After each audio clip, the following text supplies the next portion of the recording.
மர்மதேசம். வணக்கம் திரு அன்பழகன், என்னதான் அவனுச்சு சொல்லுங்க. ஓகே கீதா, வணக்கம் கீதா. நான் கம்பெனியில காசு கீதா. இப்போல அதுல 3 ஷிஃப்ட் வேலை வரும் எங்களுக்கு. அது நானு சாப்பிட்டேன் ராத்திரி ஷிஃப்ட். நான் மணி ஒரு 1 மணி இருக்கும் கீதா. நானு என் ஃப்ரெண்ட் எல்லாம் மலாய்க்கார ஃப்ரெண்டு உட்காந்து சாப்பிடுவோம். நாங்க எல்லாம் நான் தான் இந்தியா, மற்ற எல்லாமே மலாய்க்காரவங்க. ஓகே, அந்த இடத்துல நாங்க என்ன பண்ணுவோம், பக்கத்துல ஒரு குட்டை இருக்கும். அங்கிட்ட பக்கத்துல ஒரு குட்டை பாக்காத கம்பி பாக்காது இருக்குல்ல கீதா, அந்த மாதிரிதான் இருக்கும். நாங்க உட்காந்து சாப்பிட்டு இருக்கும்போது நான் என்ன பண்ணுவோம், நான் சாப்பிட்டு முடிச்சுட்டு நான் ஸ்மோக் பண்ணுவேன் கீதா. நான் ஸ்மோக் பண்ற இடத்துல நான் தனியா நடந்து போயிட்டேன். இப்போ என் ஃப்ரெண்ட் ஒருத்தவங்க இருக்கு மலாய்க்காரங்க, அவங்க பேரு அஜீஸ். அவங்க என்ன அவங்களும் உட்காந்து சாப்பிட்டு இருக்காங்க.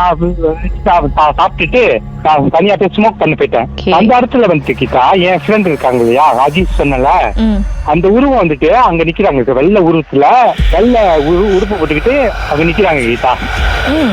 அதுல ஸ்மோக் பண்ணிக்கிட்டு கேக்குறேன், நீனா அங்க மட்டும் சாப்பிட்டு இருக்கீங்க, முறைச்சு பாக்குறாங்க கீதா. முறைச்சு அப்படி ஒரு சந்தைக்கு போற மாதிரி இருந்தா கண்ணுல தோப்பா வருது கீதா. அந்த இதுல அந்த கண்ணு நல்லா எனக்கு தெரியும். நடந்து போய்கிட்டு நான் என்ன போக முடியல கிட்ட. அங்கே கத்துறாரு, அங்க என்னடா பண்றா, அங்க போவாதடா, அங்க ஒரு இது இருக்கு, போவாத போவாத கத்துறாங்க. அது மலைக்கா நல்ல ஃபுல்லா மலைக்கா. நான் நான் இந்தியா இல்ல எங்க இதுல குரூப்ல. நான் என்னடா சொல்றேன், அவங்க சொல்றது எனக்கு வழங்கல. அது கத்துறாரு, பேசுறாரு, எனக்கு வழங்கல. என்ன வழங்குன்னு சொல்றான்னு தெரியல. நான் கிட்ட போறேன், நடந்து போறேன், போக முடியல. அங்க பக்கம் அவங்க கண்டப்பட்ட எப்படி இருக்கு கிட்ட, கண்ணுக்கு சோப்பாவுனாக்கா அந்த மாதிரி இருக்கு கிட்டா. நான் தூக்கி வந்துட்டேன். என்னடா சொல்ற இருக்கு, நீனே அதுக்கு அங்க கிட்ட போறேன்னு கேக்குறாங்க கிட்டா. என் ஃப்ரெண்டு அஜீஸ் அங்க நிக்கிறான் பாரு சொல்றான் கிட்ட. சொன்னது அவர் பேரு பைதால், ஃப்ரெண்ட் பேரு. அங்க நிக்கிறது கூட்டது அவரு அஜீஸ், அவர் பேரு. சரி, அஜீஸ் அங்க நிக்கிறான், நீ கூப்பிடுறான்னு சொன்னேன். இல்லடா அஜீஸ்ல வேற இது உருவரு நிக்கிறீங்க, அங்க போறேன்னு கேக்குறாங்க. என்னடா சொல்றா, நான் திரும்பி பாக்குறேன், என் ஃப்ரெண்ட் அஜீஸ் சொன்னல அங்க நிக்கிறாங்கன்னு. அங்க உட்காந்து சாப்பிட்டு இருக்காரு அந்த இடத்துல. ஆஹா, அஜீஸ் வேற எங்கேயும் உட்காந்து சாப்பிட்டுட்டு இருக்கிறாருனாக்கா அப்ப நீங்க பார்த்தது யாரு? ஆனா நான் கேட்க, அங்க நிக்கிறீங்க எங்க நிக்கிறேன்னு கேட்டேன். நாங்கடா அங்க போன எங்கதான் உட்காந்து சாப்பிட்டுன்னு கேட்கிறாரு. எனக்கு கொஞ்ச நேரத்துல அங்கே எனக்கு என்ன தெரியுது, மயக்கம் விழுந்துட்டேன் கீதாரனே. அங்கேயே அண்டர் ஸ்பாட் மயக்கம் விழுந்து 2 வீக் என்னால நடக்க முடியல.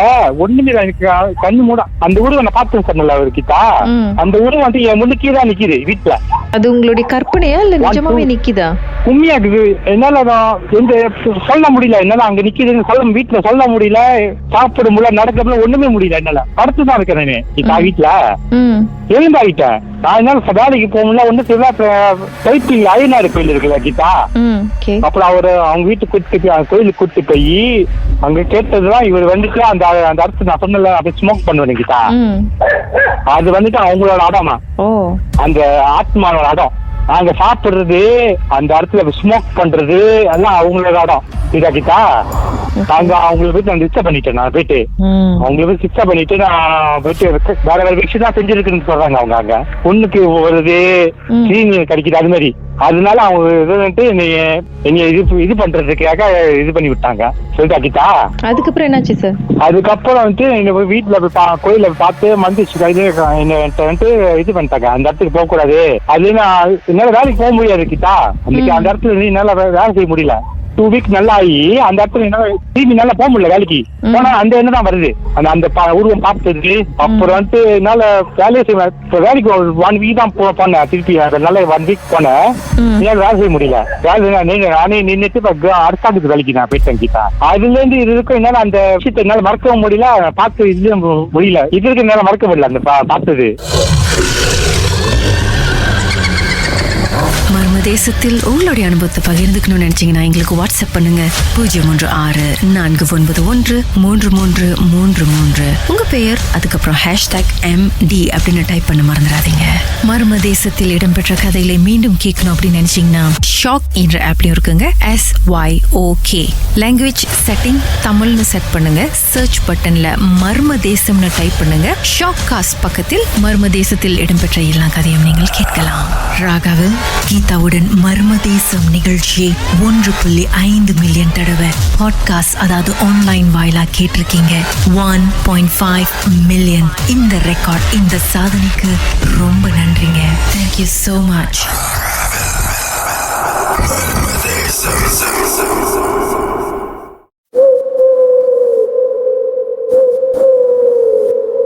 திரு நவரசு, என்ன நடந்துச்சு? ஓகே, இது வந்து 1991 நடந்துச்சு எங்க அப்பாக்கு. அப்படி எப்படின்னா அவர் வந்து கவர்மெண்ட் சர்வன்ட் பாருங்க, எல்ஐபி. அப்ப வந்து மக்களான அதுல வேலை செஞ்சுட்டு இருந்தாரு. கோலடிப்பாங்க ஒரு இடம் இருக்கு பாருங்க, கம்பார் கிட்ட. அங்க வந்து வேலை செஞ்சுட்டு இருந்தாரு. எப்படின்னா அங்க போயிட்டு இப்போ இது டிரான்ஸ்பர் பண்ணி அங்க போனாரு. அவர் ஒன்லி இந்தியன். அங்க போனோன்னா கொஞ்சம் சீனியர் பதவி மாதிரி கிடைச்சிச்சு பாருங்களேன் அவருக்கு. அங்க சம்பளம் கொஞ்சம் கூட பதவியா இருக்கு. அங்க ஒரு அவருக்கு வந்து பிடிக்கல அந்த மாதிரி. அப்பா அந்த மாதிரி இருக்கிறது. என்ன செஞ்சாரு, என்னமோ ஏவி விட்டுட்டாரு. எப்படின்னா வந்து எவ்ரி தேர்ஸ்டே மலாம் ஜுமான்னு சொல்லுவாங்க பார்த்தீங்களா. அந்த டைம்ல வந்து எங்க அப்பாவை இருக்க மாட்டாரு.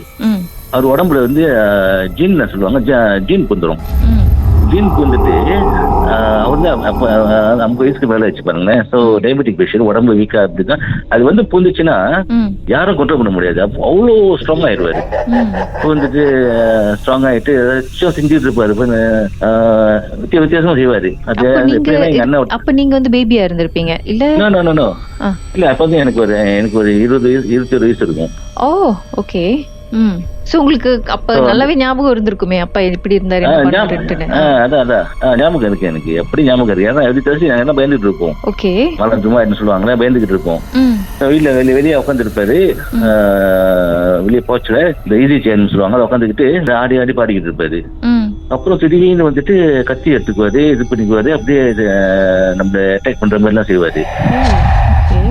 அப்ப வந்து நம்ம அவரு தான் இல்ல, இப்போ பெரிய அண்ணன் இருந்தா அவரு தான் கூப்பிட்டு வெளியே போயிட்டா. அவர் வந்து அவரோட மல்லு கட்டுவார். மல்லு கட்டி சாமி கும்பிட்டு இது பண்ணிட்டானே கொஞ்சம் இதாயிருது. எவ்ரி தேர்ஸ்டே எனக்கு ஒரு 3 மாசம் 4 மாசம் அப்படிதான் நடந்துட்டு இருக்கும். இது வந்து எவ்வளவு நேரத்துக்கு இந்த மாதிரி இருப்பாரு? எவ்ரி தேர்ஸ்டே நைட் வந்து எவ்வளவு நேரம்? எவ்ரி தேர்ஸ்டே எப்படியும் ஒரு 1/2 hour 40 minutes அந்த மாதிரி டிபெண்ட்ஸ் எவ்வளவு சீக்கிரம் எங்க அண்ணன் வந்து அதை கண்ட்ரோல் பண்றாரு அந்த மாதிரின்னு. ஸோ ஒரு நாள் என்ன வீட்டில் படுத்திருக்கோம். 8 மணி 11 மணி அந்த மாதிரி இருக்கும். கத்தி தூக்கிட்டு கேட்டு அப்போ கிரீல் திறக்க சத்தம் கேட்டுச்சு பாருங்க. என்னடா தக்குறான்னு பார்த்தா கத்தி எடுத்துட்டு வெளியே போறாரு. எங்க போறீங்கிட்டு அங்க ஒருத்தர் நிக்கிறான், அப்பயே குத்திட்டு வந்துடுறேன் அப்படின்னு போறாரு. ஸோ எவ்ரி தேர்ஸ்டே நாங்கள் பயந்தா இருப்போம். அப்புறமா இது பண்ணி ஒரு 3 months போயிட்டானே. இப்போ அண்ணன் அவரோட ஃப்ரெண்ட் ஒருத்தர் இருந்தாரு. அவர்கிட்ட பேசி பார்த்துட்டு என்ன செஞ்சாங்க, ஒரு இடத்துக்கு கூட்டி போய் 6 மணி அங்க அப்பா அங்க வேலைக்கு செஞ்சா இருப்பாருங்க. அந்த தண்ணி குளம் பண்ணுவாங்களே அந்த இடத்துல. ராத்திரி 12 மணிக்கு மேல அவர் கூட்டிட்டு போனோம். தேர்ஸ்டே தான் கூட்டிட்டு போயிட்டு அவர் என்ன, இந்த அண்ணனோட ஃப்ரெண்ட் என்ன சொன்னாரு, நீ கொஞ்சம் சமைச்சு எடுத்துக்கங்க, இந்த என் கம்பூங்க இருக்க அது மாதிரி பக்கா பண்ணிக்கிட்டு கருவாடு இந்த நச்சு குஞ்சிட்டு எல்லாம் செஞ்சு எடுத்துட்டு வாங்க. ஸோ உங்க அப்பா அவங்க கூட்டிட்டு போவோம் அப்படின்ட்டு அங்க போயிட்டோன்னே. அப்புறம் அங்க அந்த காட்டு வந்து பெண்ணுங்குன்னு ஒருத்தங்க இருப்பாங்க சொல்லுவாங்களே, அண்ணனோட ஃப்ரெண்ட் உடம்புல அவரை வர வச்சாங்க. ஸோ வர வச்சோடனே அப்ப இங்க இது வர எங்க அப்பா உடம்புல இது வர வச்சாங்க. ஸோ அப்போ அண்ணனோட ஃப்ரெண்ட் தான் வந்து டிரான்ஸ்லேட் பண்ணியிருந்தாரு. அவர் பேசுறதெல்லாம் வந்து அவரு இந்த பெண்ணுக்கு பேச நம்ம காதுக்கு வேணுங்கிற நம்ம மாதிரியே பேசுறாரு பாருங்க. ஸோ அப்பதான் நம்மளுக்கு தெரிய வந்துச்சு என்ன கதை அப்படின்னு கேட்டா, எவ்ரி தேர்ஸ்டே வந்து அவன் வந்து இந்த இதுக்கு சாப்பாடு கொடுக்க மாட்டான், ஒன்றுமே கவனிச்சுக்க மாட்டானா. இங்க அனுப்பி விட்டுருவானா எங்க அப்பா கிட்ட அந்த ஜின்ன. ஸோ நீ போயிட்டு இங்க போயிட்டு உன் வேலையை முடிச்சிடுவோம், அப்பதான் உனக்கு முடியும் அப்படி அந்த மாதிரி இது பண்ணி விட்டுருவானா. ஸோ அந்த இடத்துல வந்து இந்த பெண்ணுக்கு வந்து எங்க அப்பாவை தெரியுது. பிகாஸ் எங்க அப்பா அங்கதான் வேலைக்கு போனாரு பாருங்க காட்டுக்கு. இந்த பெண்ணுங்கு வந்து ஹங்சுவா காலத்துலயும் அங்க இருக்காரோ இந்த காட்டுல. அதனால எங்க அப்பா தெரியுது அவருக்கு அங்க இதுக்கு என்ன அடிக்கடி வேலைக்கு போயிட்டு வருது அந்த மாதிரி. சார் ஒரு நிமிஷம் அப்படியே லைன்ல இருங்க, பாட்டுக்கு பிறகு மேலும் பேசலாம். மர்மமான சம்பவத்தை நீங்களும் எங்களோடு பகிர்ந்துக்கணும்னு நினைச்சீங்கன்னா வாட்ஸ்அப் பண்ணுங்க 0364413333. உங்க பெயர் அதுக்கப்புறம் #MD அப்படின்னு டைப் பண்ண மறந்துடாதீங்க. மர்ம தேசத்தில் இடம்பெற்ற கதைகளை மீண்டும் கேட்கணும் அப்படின்னு நினைச்சீங்கன்னா ஷாக் என்ற ஆப்லயும் இருக்குங்க. SYOK லாங்குவேஜ் செட்டிங் தமிழ்னு செட் பண்ணுங்க. சர்ச் பட்டன்ல மர்ம தேசம்னு டைப் பண்ணுங்க. ஷாக் காஸ்ட் பக்கத்தில் மர்ம தேசத்தில் இடம்பெற்ற எல்லா கதையும் நீங்கள் கேட்கலாம். ராகாவில் கீதாவுடன் மர்ம தேசம் நிகழ்ச்சியை 1.5 மில்லியன் தடவை பாட்காஸ்ட் அதாவது ஆன்லைன் வாயிலா கேட்டிருக்கீங்க. 1.5 மில்லியன். இந்த ரெக்கார்ட், இந்த சாதனைக்கு ரொம்ப நன்றிங்க. Thank you so much. ராகாவில் மர்ம தேசம். ராகாவில் கீதாவுடன் மர்ம தேசம். சொல்லுங்க சார், அதுக்கப்புறம் என்ன நடந்துச்சு? பொண்ணுங்கு வந்து ஹங்துவா காலத்துல அங்க இருக்காராம் அந்த காட்டுல. அதனால என் அப்பா தெரியுது அவருக்கு. அது வந்து அந்த டிரான்ஸ்லேட் தான் சொன்னாரு இந்த மாதிரி எல்லாம். அப்ப இதுகிட்ட கேட்கறப்ப இது இப்படி சொன்னுச்சு, அவன் அந்த ஒருத்தவங்க தான் அவன் தான் இந்த மாதிரி கூட்டான்னு எனக்கு சாப்பாடு போட மாட்டான். ஸோ இங்க ஏவி விட்டுருவானு, இங்க தேர்ஸ்டே வந்துட்டு இங்க வேலையை முடிச்சுட்டு வந்தா அவன் சாப்பிட கொடுப்பேன் அப்படி இப்படின்னு. இதெல்லாம் சொல்றது யாரு? இதெல்லாம் யாரு சொல்றது? அந்த பெண்ணுங்கு சொல்லுதா?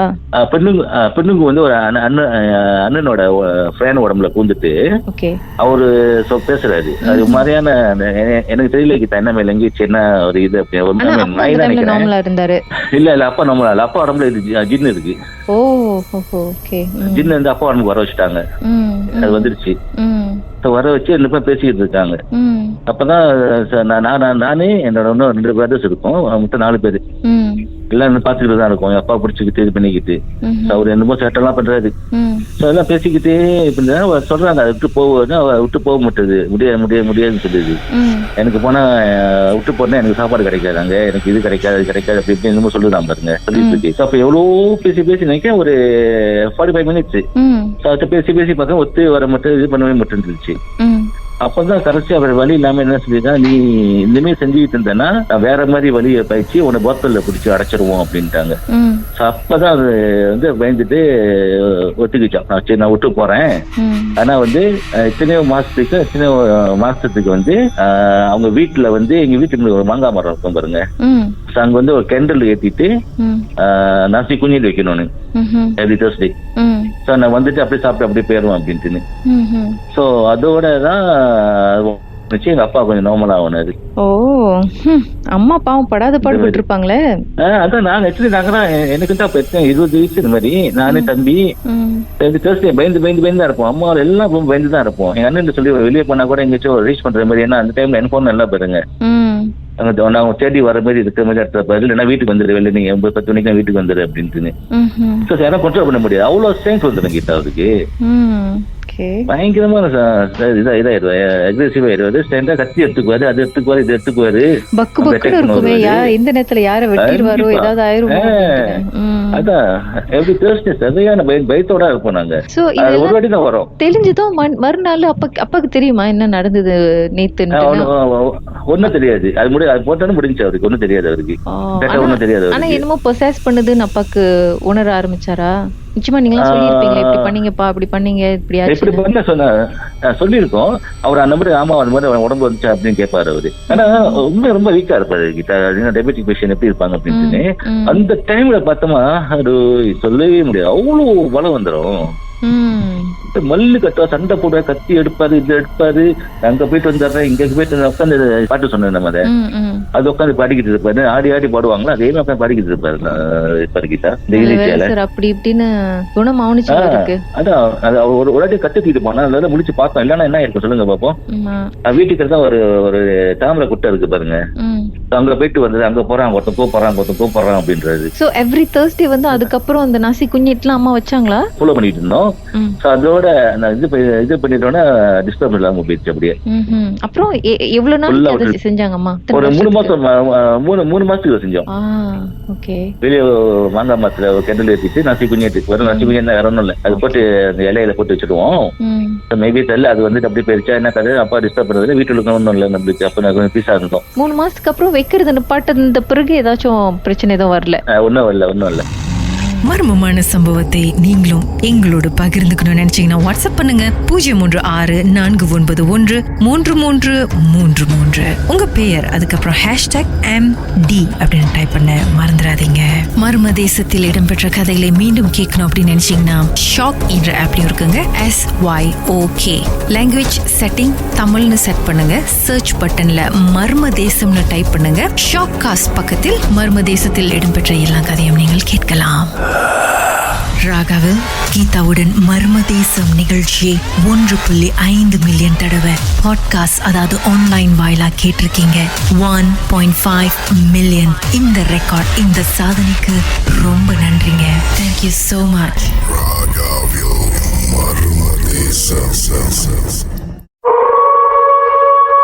ராகவில் இது மர்ம தேசம். சொல்லுங்க வினோத், உங்களை பயன்படுத்திய அந்த சம்பவம் என்ன? ஆக்சுவலி இது வந்து ஒரு 3-4 வருஷம் முன்னுக்கு நடந்த கதை. அப்போ நாங்கள் வந்து அத்தை மக வீட்டுக்கு போயிருந்தோம் சந்தோஷாக்கு. ஸோ அங்கே வந்து அந்த வீடே தொங்க வீடு. ஸோ அந்த வீடு வந்து நாங்கள் சேவாக்கு தான் எடுத்திருந்தோம். ஸோ அப்போ அந்த வீடு கழுவிட்டு இருக்கிறப்ப அங்கே இருக்கிறவங்க எல்லாமே வந்து ஒரு மாதிரியாவே பார்த்தாங்க. ஏன் நம்மள ஒரு மாதிரியா பார்க்குறாங்க? அப்போ அந்த வீட்டு ஓனர் கூட ஒன்றுமே சொல்லலை எங்ககிட்ட, என்ன நடந்துச்சு ஏது நடந்துச்சு எங்கிட்ட ஒன்றுமே சொல்லலை. ஸோ ஏன் எல்லாமே ஒரு மாதிரியா பார்க்குறாங்கன்னு சொல்லிட்டு அப்போ நாங்கள் அந்த வீட்டு கழுவிட்டு இருக்கிறப்ப தொங்க ரூம்ல வந்து சாமி ரூம் வச்சிருந்தோம். அதில் வந்து ஒரு கல் மட்டும் தான் வந்து வேற கல்லில் இருந்துச்சு.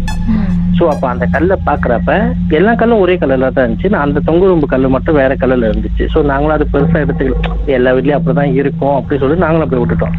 2 வாரம் கழிச்சு தான் பக்கத்து வீட்டுக்காரவங்ககிட்ட கேட்குறப்ப அவங்க சொன்னாங்க, ஏற்கனவே இந்த வீடு வந்து எரிஞ்சு போச்சு, அதுல ஒருத்தவங்க மாட்டி அந்த வீட்டுல இறந்தும் போயிட்டாங்க அப்படின்னு.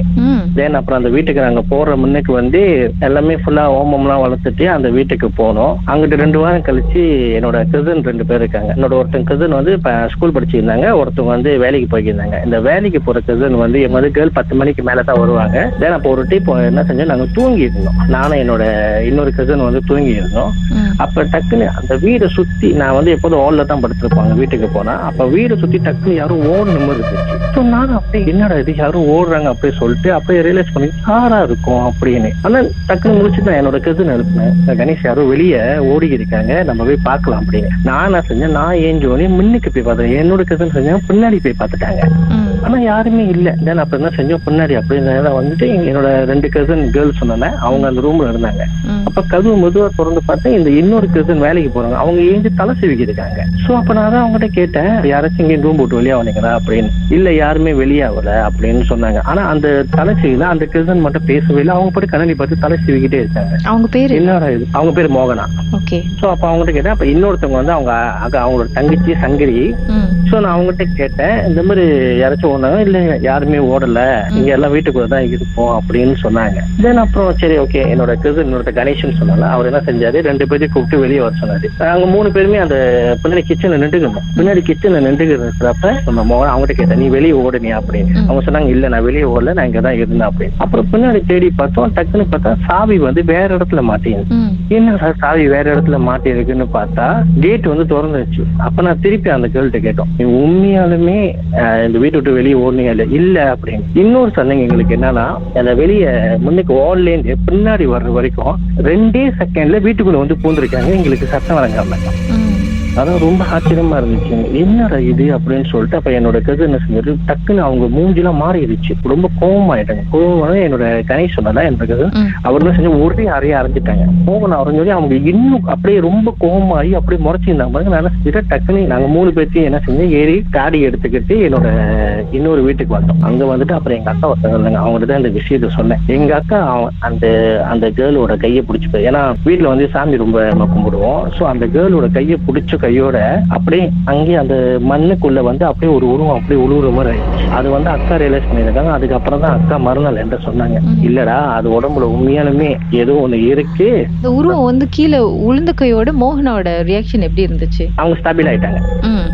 ஆனா உங்களுக்கு தெரிஞ்சுதா என்ன நடந்துச்சு, ஏன் இங்க இருக்கோம், ஏன் வந்தோம் அப்படின்றது? இல்ல அவங்க அப்படியே அமைதியா தான் இருந்தாங்க, ஒண்ணுமே பேசவே இல்லை. அப்புறம் அக்கா மட்டும் தான் பேசிக்கிட்டே இருந்தாங்க. அக்கா மட்டும் பேசினா அவங்க அப்படியே பாத்துக்கிட்டே தான் இருக்காங்க, மற்றபடி ஒண்ணுமே சொல்லல அக்கா கிட்ட. அப்ப மறுநாள் என்ன செஞ்சோம், சரி காலையில நானும் அக்கா பேசிக்கிட்டேன். இவங்க பிரேக்ஃபாஸ்ட் வாங்குறதுக்கு மோட்டர் எடுத்துட்டு போயிட்டாங்க. மோட்டர் எடுத்துட்டு போனவங்க ஒரு 10 நிமிஷம் கழிச்சு, என்னடா அந்த பிள்ளை ஆளே காணோட அப்படின்னு உட்காந்து வெயிட் பண்ணிக்கிட்டு இருக்கோம். டக்குன்னு இன்னொரு ஆண்டி, பக்கத்து ஆண்டி, ஒரு இந்த மாதிரி உன்னோட தங்கச்சி அடிப்பட்டு அங்க விழுந்து கிடக்குது, காலில் வந்து அந்த ஸ்டாண்டு போடுற மோட்டர் ஸ்டாண்டு, அது குத்தி ரத்தம் நிறைய வெளியாகுது அப்படின்னு. இது யாருக்கு? மோகனாக்கு. ஓ ஒருவேளை அந்த பிள்ளைனால ஏஞ்சி நடக்க முடியும் சொல்லிட்டு நாங்க போய் அந்த ரத்தம் ஓடி இருக்கு, எங்களை பார்த்து சிரிச்சுக்கு இருக்காங்க. அந்த வலி எதுவுமே அவங்களுக்கு இல்ல. தென் அப்புறம் என்ன செஞ்சோம், சரி அவங்கள கூட்டிக்கிட்டு நேரம் அவங்க அம்மா வீட்டுக்கு போய் பார்த்து அவங்க அம்மா வீட்லயே விட்டுட்டோம். அப்புறம் 1 வாரம் கழிச்சு அவங்க அம்மா வேற எங்கேயோ கூட்டிட்டு போனாங்க. 2 மாசம் கழிச்சு தான் அவங்களே ரியலைஸ் பண்ணாங்க, உண்மையாலுமே அவங்க உடம்புக்குள்ள வந்து ஒரு கேர்ள், மல்லே கேர்ள் வந்து இருந்தாங்க அப்படின்னு. அதுதான் இன்ன வரைக்கும் என்னால மறக்க முடியாத ஒரு சம்பவம். இந்த மல்லே கேர்ள் வந்து யாரு? ஆக்சுவலி இந்த வீட்டுல இருந்தவங்க தான், அந்த வீட்டுல இருந்து மாட்டினாங்களே அவங்க. இன்னொன்னு என்ன நினைச்சிட்டா, நாங்க பட வச்சிருப்போம், அப்புறம் வந்து ரொம்ப உயரமா இருக்கும். அங்க நாங்க வந்து கோழி மீன் ஏதாச்சும் வச்சோம்னா அவ்வளவு உயரத்துல உள்ள சாப்பாடு கோழி மீன் எல்லாம் காணா போயிடும். சரி பூனை தான் அவ்வளவு தூரம் பாயினா பூனை அவ்வளவு தூரம் பாயதுக்கு சான்சஸ் இல்லை. ஆனா கோழி மீன் இது இந்த மாதிரி ஏதாச்சும் வச்சா கணக்கு. ஆனா பேச நம்ம சைவம் ஏதாச்சும் வச்சா வந்து அது அப்படியே தான் இருக்கும். ஸோ நான் மட்டும் இல்ல, அந்த வீட்டுல எங்க அண்ணன், இந்த வீட்டு ஓனரு, அந்த வீட்டுல ஒரு சின்ன பையன் இருந்தான். அவங்க எல்லாமே மேமாங்க வந்து அதனால வந்து ஊசை பண்ணிருக்காங்க. இன்னும் நான் வந்து வெளியாளுனால என்ன எதுவுமே ஊசை பண்ணல. நான் அந்த டைம் முழிச்சு பார்த்தனால தான் எனக்கு தெரிஞ்சிச்சு இந்த மாதிரி நடக்குது அப்படின்னு. உங்க வாழ்க்கையிலும் மர்மமான சம்பவம் நடந்திருக்கா? அதை எங்களோட ஷேர் பண்ணணும்னு நினைச்சீங்கன்னா வாட்ஸ்அப் பண்ணுங்க 0164413333. உங்க பெயர் அதுக்கப்புறம் #MD அப்படின்னு டைப் பண்ண மறந்துடாதீங்க. மர்ம தேசத்தில் இடம்பெற்ற கதைகளை மீண்டும் கேட்கணும் அப்படின்னு நினைச்சீங்கன்னா ஷாக் என்ற ஆப்லயும் இருக்குங்க. SYOK லாங்குவேஜ் செட்டிங் தமிழ்னு செட் பண்ணுங்க. சர்ச் பட்டன்ல மர்ம தேசம்னு டைப் பண்ணுங்க. ஷாக் காஸ்ட் பக்கத்தில் மர்ம தேசத்தில் இடம்பெற்ற எல்லா கதையும் நீங்கள் கேட்கலாம். ராகாவில் கீதாவுடன் மர்ம தேசம் நிகழ்ச்சியை 1.5 மில்லியன் தடவை பாட்காஸ்ட், அதாவது ஆன்லைன் வாயிலா கேட்டிருக்கீங்க. 1.5 மில்லியன். இந்த ரெக்கார்ட், இந்த சாதனைக்கு ரொம்ப நன்றிங்க. Thank you so much.